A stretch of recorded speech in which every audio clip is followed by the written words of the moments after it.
Hello दोस्तों ये कहानी बेस्ड है नॉवल द र्यून्स पे, जो कि लिखी है स्कॉट स्मिथ ने वर्ष 2006 में, और ये उस साल की one of the best selling novels में से एक थी। इसकी IMDb रेटिंग है 5.8। तो आइए चलते हैं हम कहानी की ओर। तो दोस्तों, इस कहानी के पहले सीन में हम देखते हैं एक लड़की अंधेरी गुफा में बंद होती है और वो मदद के लिए चिल्ला रही होती है और उसके फ़ोन में नेटवर्क भी नहीं होते हैं और चिल्लाते चिल्लाते अचानक से वो वहाँ से गायब हो जाती है। आइए चलते हैं कहानी के कैरेक्टर्स की ओर। स्टेसी और एरिक जो कि एक कपल है, वहीं दूसरी ओर एमी और जेफ जो कि एक कपल है, और एमी और स्टेसी दोनों आपस में बेस्ट फ्रेंड्स हैं। तो ये कहानी शुरू होती है बीच के साइड पे, जहाँ पे 4 अमेरिकन्स अपना वेकेशन एंजॉय करने आए होते हैं और वही एमी रियलाइज़ करती है कि उसका फेवरेट इयररिंग कहीं खो गया है, और वहीं दूर खड़ा मैथ्यूस उनको देख रहा होता है और वो एमी का इयररिंग वापस करने उसके पास जाता है। और वहीं वो लोग उसको ड्रिंक्स के लिए इनवाइट करते हैं और मैथ्यूस मान जाता है। और फिर मैथ्यूस उनको बताता है कि वो दरअसल यहाँ पे अपने भाई को ढूंढने के लिए आया है, जो कि अपनी एक आर्कियोलॉजिस्ट फ्रेंड के साथ यहाँ के पास में एक माइन टेम्पल है वहाँ पे गया हुआ है और वापस नहीं आया है। और फिर वो उन लोगों को भी वहाँ पे माइन टेम्पल में जाने के लिए इनवाइट करता है। एमी तो पहले मना करती है, लेकिन अपने फ्रेंड के समझाने के बाद वो भी माइन टेम्पल में जाने के लिए मान जाती है और ये लोग काफ़ी एक्साइटेड होते हैं वहाँ पे जाने के लिए। वहीं हम देखते हैं कि रात को ये सारे फ्रेंड्स काफ़ी इंजॉय करते हैं और पार्टी करते हैं, और जैसे ही सुबह होती है मैथ्यूस का फ्रेंड दिमित्री उस लोकेशन का मैप बना रहा होता है, ताकि वो अपने 2 फ्रेंड्स जो कि अभी नहीं आ रहे उनके लिए ये मैप छोड़ के जाते हैं, ताकि वो भी उनको आगे जाके उस वहाँ पे ज्वाइन कर लें। और जैसे ही ये उस गांव में पहुँचते हैं, ये देखते हैं कि इनके फ़ोन में नेटवर्क भी नहीं होता है और ये लोकेशन की तलाश में जा रहे होते हैं। और वहाँ दो लड़कियां खड़ी होती हैं जो कि इनको देख रही होती हैं, और वो इनको देखते ही वहाँ से भाग जाती हैं और फाइनली इनको वो लोकेशन मिल जाती है। और ये लोग जैसे ही उस लोकेशन पे पहुंचते हैं, ये लोग काफ़ी चौंक जाते हैं, क्योंकि वो एक बहुत ही सुंदर लोकेशन होती है जो कि एक टेंपल होता है और उसके आसपास काफ़ी प्लांट्स लगे होते हैं। पर जैसे ही ये उस लोकेशन पे पहुंचते हैं, उनको एक गांव वाला वहाँ पे आके रोकने की कोशिश करता है, लेकिन भाषा अलग होने की वजह से ये उसको समझ नहीं पाते हैं। और जैसे ही वो लोग बात कर रहे होते हैं, गलती से एमी फ़ोटो खींचते खींचते वहाँ पे लगे प्लांट के साथ टच हो जाती है, और ये गांव वाला उनको चेतावनी दे रहा होता है।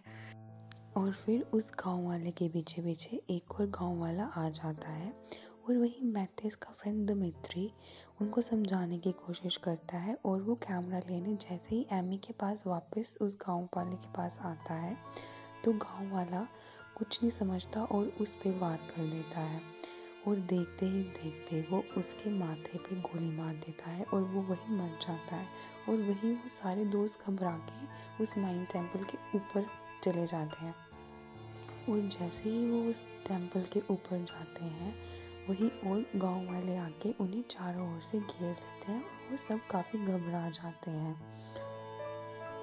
और जैसे ही वो लोग ऊपर आते हैं, वो देखते हैं कि वहाँ पे कुछ सामान पड़ा हुआ होता है, जो कि कैंपेनिंग का सामान था, जो कि मैथ्यूस का भाई जो अपनी आर्कियोलॉजिस्ट फ्रेंड के साथ वहाँ आया था, वो सामान उसका ही था। और फिर वो सारे लोग काफ़ी घबरा जाते हैं और काफ़ी पैनिक करने लगते हैं। वहीं दूसरी ओर देखते हैं कि मैथ्यूस उसको प्लांट में लिपटा हुआ कुछ मिलता है। वो जैसे वो देखता है कि वो उसके भाई की लाश होती है, जो कि अब नहीं रहा। और देखते ही देखते और गांव वाले आते हैं और उन्हें चारों ओर से घेर लेते हैं, और उनके वहाँ से निकलने का कोई रास्ता भी नहीं होता है। थोड़ी ही देर में उन्हें वहाँ पे एक कुआं होता है, वहाँ पे फ़ोन के बजने की घंटी आती है, और मैथ्यूस जैसे ही नीचे रस्सी के सहारे से जाता है, रास्ते में ही रस्सी टूट जाती है और वो नीचे गिर जाता है और सारे घबरा जाते हैं।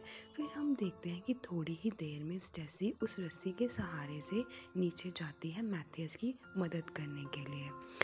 जैसे ही स्टेसी नीचे जाती है वो देखती है कि मैथ्यूस बातें तो कर रहा है लेकिन उसके शरीर का आधा हिस्सा अब काम करना बंद कर गया है और वो पैरालाइज हो गया है। और वहाँ स्टेसी के भी घुटने में चोट लग जाती है और वो उसको ठीक करती है। वहीं एमी नीचे भाग के जाती है और वहाँ से भागने की कोशिश करती है और भागते भागते वो एक बच्चे को मारती है। और फिर वो देखती है कि जैसे ही उसने उस बच्चे को प्लांट मारा तो गांव वालों ने उस बच्चे को भी मार डाला। और ये देख के एमी और जेफ काफ़ी घबरा जाते हैं और वो वापस ऊपर भाग जाते हैं माइन टेम्पल की ओर। और थोड़ी ही देर में हम लोग क्या देखते हैं कि वो लोग एक स्ट्रेचर बना के मैथ्यूस को उस कुएं से निकालने की कोशिश करते हैं।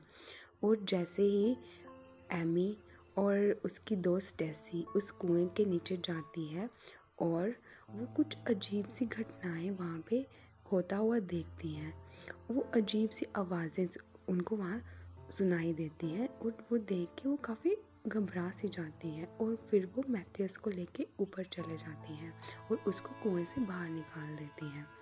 और देखते ही देखते रात हो जाती है बट वो लोग वहाँ पे ही फंसे होते हैं। उनको गांव वालों ने चारों ओर से घेरा होता है और सुबह हो जाती है। और सुबह हम देखते हैं कि उन प्लांट्स के ऊपर एक लाल कलर के फूल भी लगे होते हैं। और वहीं पे जेफ देखता है कुछ उसको घड़ी दिखाई देती है उन प्लांट्स पे। और जैसे ही वो प्लांट्स को पीछे हटाता है वो देखता है कि वो किसी की लाश होती है जो काफ़ी देर पहले ही मर गया होता है।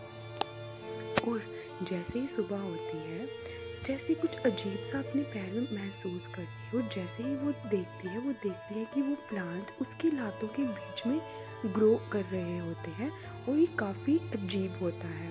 और थोड़ी ही देर में हम लोग देखते हैं कि उन प्लांट्स में कुछ आवाज़ें उनको सुनाई देती हैं जिसको कि वो लोग इग्नोर कर देते हैं और वो स्टेसी के शरीर से उस प्लांट को निकालने की कोशिश करते हैं जो कि अब उसके लातों में फैल गए हैं। और थोड़ी ही देर में हम लोग ये भी देखते हैं कि मैथ्यूस जो कि वहाँ पे लेटा हुआ था, मैथ्यूस को भी कुछ अजीब सा महसूस होता है।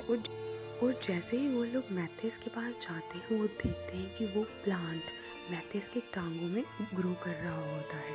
और उनको फिर से कुएं में फ़ोन के बजने की आवाज़ आती है और वो लोग एक प्लान बनाते हैं फ़ोन को ढूंढने का और उसको निकालने का।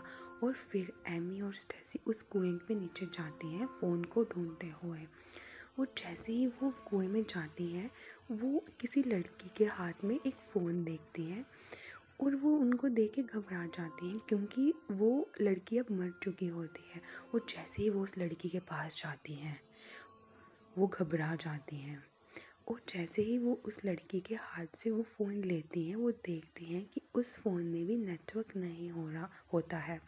और उनको फिर वहाँ पे अजीब अजीब सी आवाज़ें सुनाई देती हैं जिसको देख के वो ये रियलाइज़ करती हैं कि दरअसल वो आवाज़ उनको उन फूलों से आ रही होती है।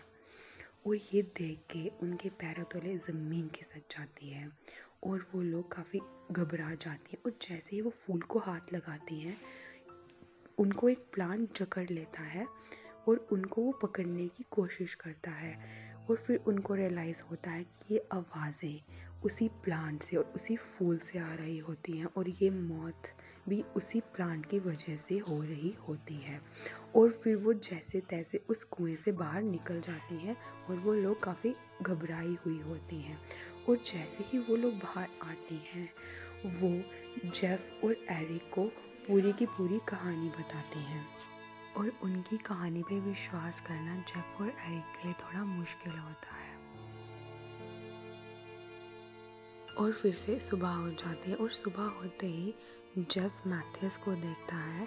और जेफ एक मेडिकल स्टूडेंट है और जेफ रियलाइज़ करता है कि मैथ्यूस की दोनों टांगें काटनी पड़ेंगी नहीं तो ये उसके शरीर में फैल सकता है और जिससे उसकी मौत हो सकती है। और ये सब अपने वो दोस्तों को बताता है। पहले तो उसके दोस्त मानते नहीं हैं बट उनको मजबूरन मैथ्यूस की दोनों टांगें काटनी पड़ती हैं जो कि काफ़ी दर्दनाक होता है। और जैसे ही वो मैथ्यूस की दोनों टांगें काटता है वो देखता है कि अचानक से वहाँ से वो प्लांट्स उसकी दोनों टांगें लेके चले जाते हैं जो कि एक बहुत खौफनाक मंजर होता है। और सारे दोस्त वो चीज़ देख के घबरा जाते हैं और फिर से रात हो जाती है। और फिर रात हो जाती है और एमी और एरिक आपस में बातें कर रहे होते हैं और वही स्टेसी आ जाती है और उसको लगता है कि उन दोनों के बीच में कुछ चल रहा है, क्योंकि स्टेसी को टेंट में लेटे हुए आवाज़ें आ रही होती हैं और वो उनको कन्फ्रंट करती है, बल्कि ऐसा कुछ भी नहीं होता है। वही हम दूसरी ओर मैथ्यूस को देखते हैं जो कि ज़िंदगी और मौत से लड़ रहा है, और हम अचानक देखते हैं कि मैथ्यूस को वो प्लांट्स आके खा जाते हैं और मैथ्यूस की मौत हो जाती है। और फिर हम देखते हैं कि स्टेसी अपने आप को मारने लग जाती है, क्योंकि वो प्लांट उसके पूरे शरीर में फैल चुका होता है और उसको कुछ अजीब सा महसूस हो रहा होता है। वहीं थोड़ी देर देर बाद वो लोग रियलाइज़ करते हैं कि दरअसल वो आवाज़ें उनको उस प्लांट के फूल से आ रही होती है और उनको धीरे धीरे और आवाज़ें आने लगती हैं। और फिर जैसे ही सुबह होती है हम रियलाइज़ करते हैं कि स्टेसी को अपने शरीर में कुछ अजीब सा महसूस होने लगता है। दरअसल वो प्लांट उसके पूरे शरीर में फैल गया है। और फिर हम देखते हैं कि स्टेसी जेफ को उसके शरीर से वो प्लांट निकालने को बोलती है और जेफ भी उसके कहे अनुसार उसके शरीर से वो प्लांट को निकालने लगता है, जो कि बहुत दर्दनाक मंजर होता है। और जैसे ही वो उसके शरीर से प्लांट निकालता है उसको बहुत दर्द होता है और वो चिल्लाने लगती है, बट वो प्लांट उसके पूरे शरीर में फैला हुआ होता है। और फिर उसके फ्रेंड्स ये चीज़ देखते हैं कि वो प्लांट उसके दिमाग तक पहुंच गया है, जिसे देख के वो सारे बहुत चौंक जाते हैं और वो शांत हो जाते हैं। फिर थोड़ी ही देर में हम लोग देखते हैं कि स्टेसी अपने शरीर से वो प्लांट खुद निकाल रही होती है और उसका शरीर पूरा खून से लथपथ होता है। और जैसे ही एरिक उसके पास जाता है रोकने के लिए और उसको मना करता है, वो गलती से वो खंजर एरिक के सीने में घोंप देती है और एरिक की उसी समय मौत हो जाती है। और फिर हम लोग देखते हैं कि एरिक की मौत होते ही तुरंत वो प्लांट्स आके एरिक की बॉडी को ले जाते हैं, जिसे कि जेफ काफ़ी रोकने की कोशिश करता है, बट वो नहीं रुकते हैं। और वहीं दूसरी ओर स्टेसी एमी से रिक्वेस्ट करती है कि उसको बहुत दर्द हो रहा है और वो उसको मार दे, और जिसे मजबूरन एमी को अपनी फ्रेंड स्टेसी को मारना पड़ता है। और जैसे ही स्टेसी की मौत होती है वो प्लान स्टेसी को भी ले जाते हैं। और फिर थोड़ी देर बाद एमी और जेफ वहाँ से भागने का प्लान करते हैं, और जिससे कि एमी मरने की एक्टिंग करती है। और जेफ जैसे ही एमी को नीचे लाता है तो गांव वाले उसको घेर लेते हैं और जेफ उनसे कुछ बातें करने लग जाता है। और मौका देखते ही एमी वहाँ से भाग जाती है और वो भागने में सफल हो जाती है, लेकिन पीछे से वो गांव वाले जेफ को मार देते हैं। फिर हम देखते हैं कि एमी वहाँ से भागने में सफल हो जाती है। गांव वाले उसका काफ़ी पीछा करते हैं, लेकिन एमी हाथ में नहीं आती है। उसको एक गाड़ी मिलती है और वो उन जंगलों से फरार हो जाती है, लेकिन एमी पूरी तरह सेफ नहीं है। थोड़ी देर बाद एमी रियलाइज़ करती है, भले ही वो वहाँ से भाग निकली है, लेकिन अब वो प्लांट उसके भी शरीर के अंदर है, जिसे देख के वो चौंक जाती है। तो दोस्तों, हमें इस कहानी से ये सीख मिलती है कि जैसे कि हम इंसान नेचर को कंट्रोल कर रहे हैं और उसको ख़राब करते हैं, वैसे ही अगर नेचर अपनी पे आ जाए तो वो हमें किस हद तक डैमेज कर सकती है, जिस तरह से हम नेचर को डैमेज कर रहे हैं।